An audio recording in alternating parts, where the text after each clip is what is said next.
Hello everybody, welcome back to the channel. Hope you're doing well today. Thought I'd go for the more casual look. Just fucking freezing to be honest in Manchester. I hope you're having a good week so far. Something I have noticed, especially in the past 6 months, that I've realised like, right, this is something I need to heal or need to practice, is trusting myself more. We have an epidemic of people who are so anxious and it is crippling. Like, it really is debilitating and it impacts so many aspects of life and it is exhausting. It's just so long to have to deal with. If there's anything we can do to reduce that, then I think it's important to take those steps, especially for people that tend to bend for other people, do things to kind of please other people or to essentially have what objectively looks like an easy life. Then I think we're really susceptible to basically not trusting ourselves. It's so easy to not do that, but it's also so dangerous not to do that because it means that you get yourself into predicaments. And one of those things that I think is part of, you know, reducing your anxiety is learning to trust yourself and learning to trust what your body is telling you. Often our thoughts and our conditioning tends to overpower what our bodies feel because we've been told certain messages through society, or perhaps been like gaslit or told that our feelings are invalid or our reactions are invalid from family members, friends, whatever your experience through school or whatever. It can actually really warp our sense of what's right and what's wrong and what we should do and we shouldn't do, and get into this really dangerous place where we are doing things based on what we think we should be doing rather than actually coming back to ourselves and thinking, okay, what sits right with me, what would make me feel good or peaceful in this situation. So that lack of trust can often lead to anxiety and a build-up of feeling uncomfortable in so many situations. And I do have the belief, I'm not a doctor or anything, so don't obviously, you know, take my word as gospel, but I do genuinely believe, as someone who used to be cripplingly anxious in all forms, I genuinely believe this technique and this practice can reduce it, if not totally remove it. And it takes practice, it takes work as usual,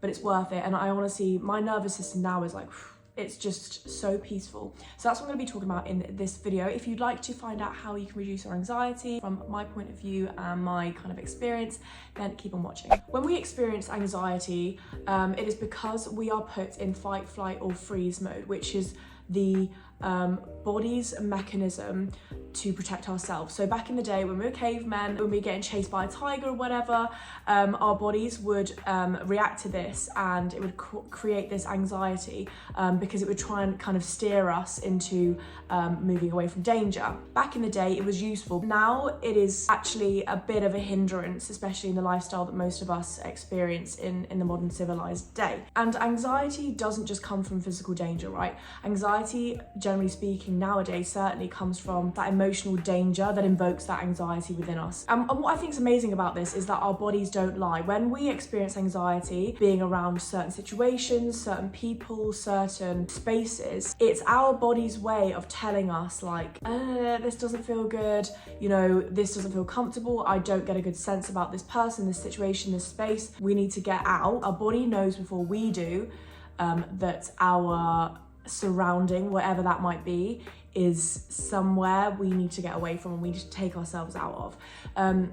But often in the modern day, our brains are often more dominant over our body's reaction. You know, through your experience, through your upbringing or through school, you might have been conditioned to ignore your body's reaction and actually believe those messages that have been taught to you. So for example, a really toxic message that I remember being told when I was younger was that, you know, you've got to be nice, you've got to be kind, you've got to make sure you don't upset anybody, and then you constantly put yourself in situations where you're kind of putting yourself at a back foot and not putting your feelings first, and therefore prioritizing somebody else's feelings. So you're constantly sort of like feeling bad about yourself and feeling anxious and feeling shit in those situations because you're not actually trusting yourself and like letting yourself feel the way that you feel and like removing yourself from the situation because you're taught that, oh, you need to be nice, you need to be amenable, you need to make sure that everybody likes you.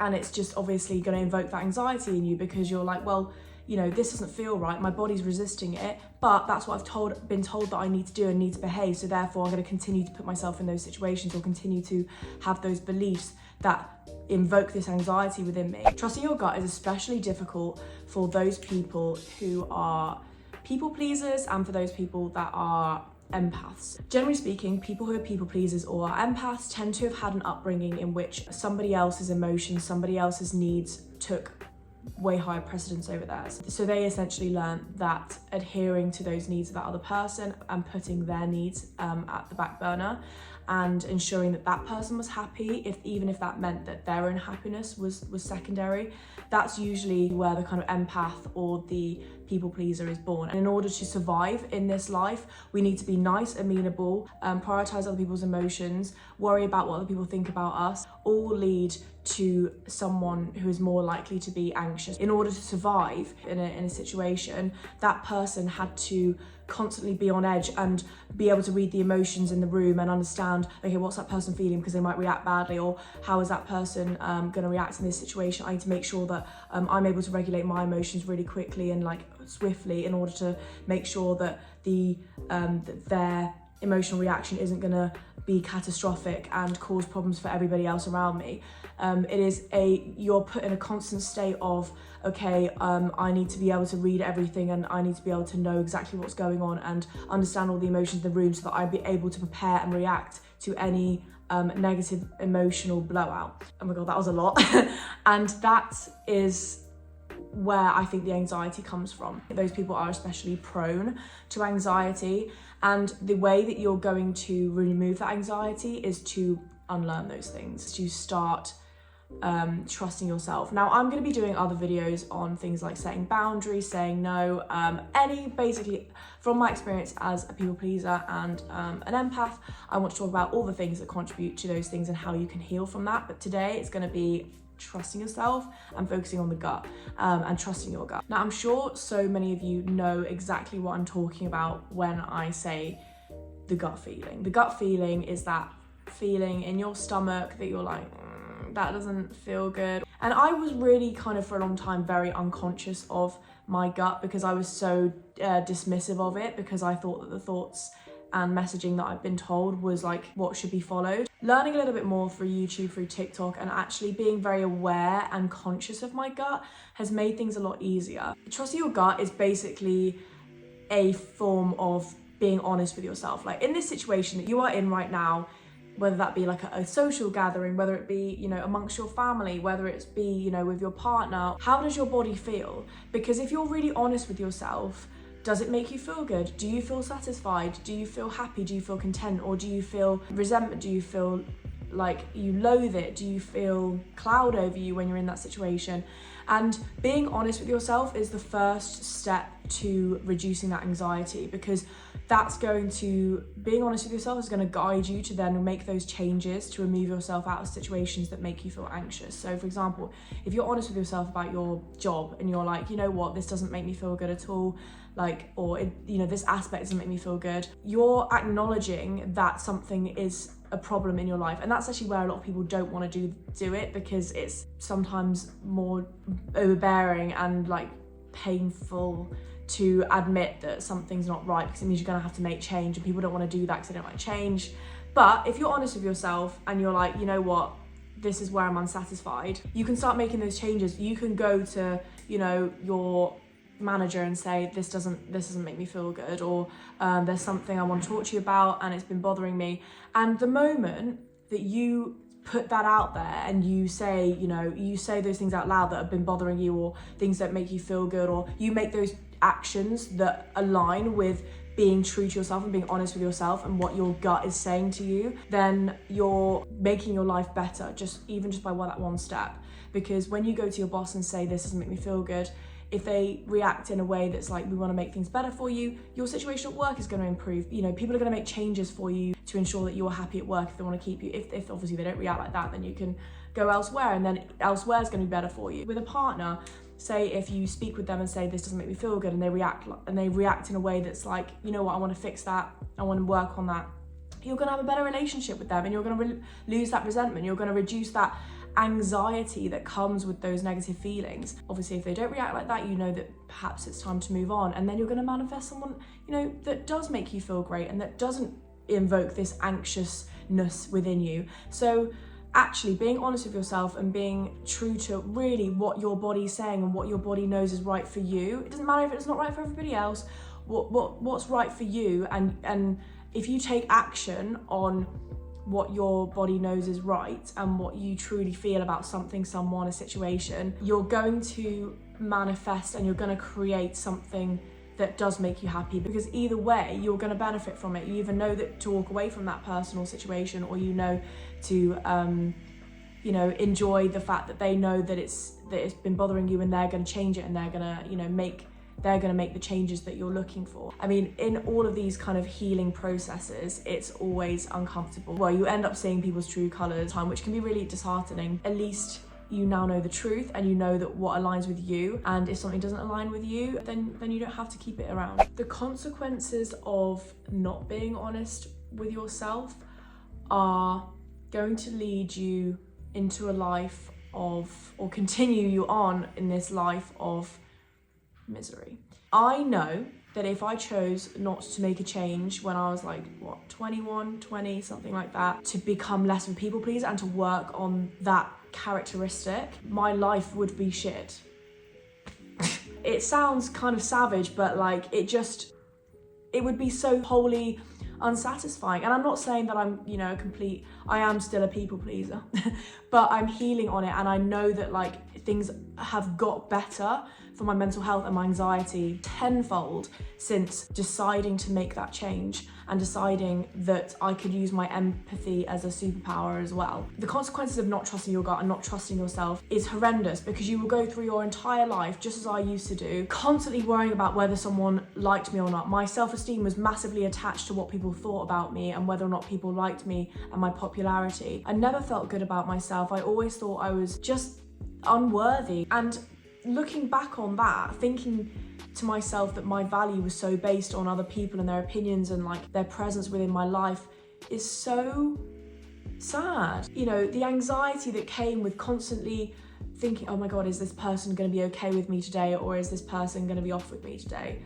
It's just so exhausting. Having to go to events or go to things or hang out with people that didn't make me feel good. The anxiety that would come with that was just awful. I'm so glad that I am not dictated and ruled by other people and what they think. That's where my nervous system really started to calm down. That's where my entire body started to just be like zen. And obviously, meditation, yoga, going to the gym, spending time with people that make you feel good and put you on a high vibration, all contributing to that. But also, it really came from not letting those people pleaser tendencies dominate my mind. I knew something had to change, and I made it change. And I would say that I am really far along my people pleaser healing journey. I have not got time for anything that affects my nervous system, makes my gut kind of like clench.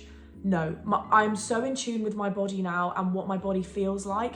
Even if you can't necessarily pinpoint why something doesn't feel right, you don't have to make sense with thoughts why something doesn't feel good. That's another thing that I think is really important when trusting your gut. Your gut doesn't really have to make sense in logical terms. Just because you can't think of a logical way for why you feel the way you do about a situation or a person, that doesn't mean to say that it's still not bad vibes. Maybe your body knows something before you do. Maybe in the future you'll think, right, I should have trusted my gut then, which by the way, I always think now. Every time I trust my gut now, I'm always like, yep, so glad I did. You don't have to be able to make sense in words and reason as to why something doesn't feel good in your gut. Sometimes it just doesn't, and that's enough of a reason to remove yourself from that situation or take yourself out of that, relationship with that person. That is where I feel like trusting my gut is a really useful tool, because I'm just like, no, my gut doesn't feel good, so I'm going to take myself out of this situation. There is really no situation now where I will stay if my body just rejects it.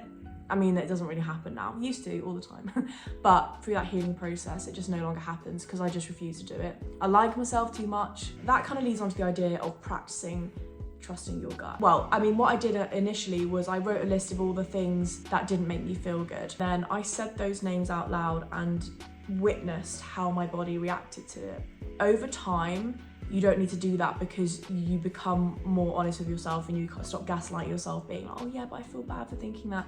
You get to a point where you're like, you know what, it's not about feeling bad, or it's not about, you know, feeling guilty, because if actually those feelings of guilt are invoked in you when you think of a situation or a person, then they're probably bad vibes anyway. But say a situation, or discuss a situation out loud and see how your body reacts to it. That's a really good start to understanding yourself and understanding, okay, that's how I react when I think of that situation or that person, you know? And over time, your body will just be like, right, I'm out of here, and it won't be a second thought. You'll just remove yourself from the situation. I think the overall message is here that trusting your gut does regulate your nervous system, because you're keeping yourself out of what you know to be harm's way. It's so incredible that we have an internal mechanism that tells us what's good for us and what isn't. And also to remember to not sort of gaslight yourself. Say if like your entire friendship group absolutely loves this like newcomer to the friendship group, but you just get bad vibes.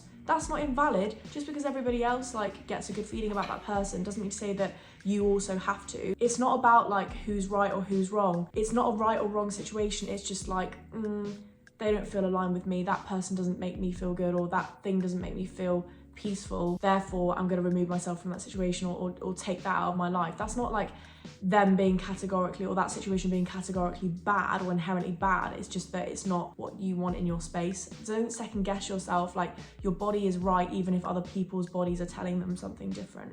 It's fine, it's normal. So it's a bit of a chatty one today. Not really such a structured video, but a nice discussion, I think, and also something that I feel really passionate about. You know, trusting your body, trusting your gut, and like loving yourself really at the end of the day has made my mental health insane. Like, I'm just constantly content. I'm not always happy, bad things sometimes happen, but I am consistently content, and I want you to, you know, experience the same thing. Hopefully that helps. So if it did, definitely comment down below your thoughts, your feelings, your experience. Always really interested in what you have to say. And with that, I hope you have a lovely day, and I'll see you in my next video. Bye.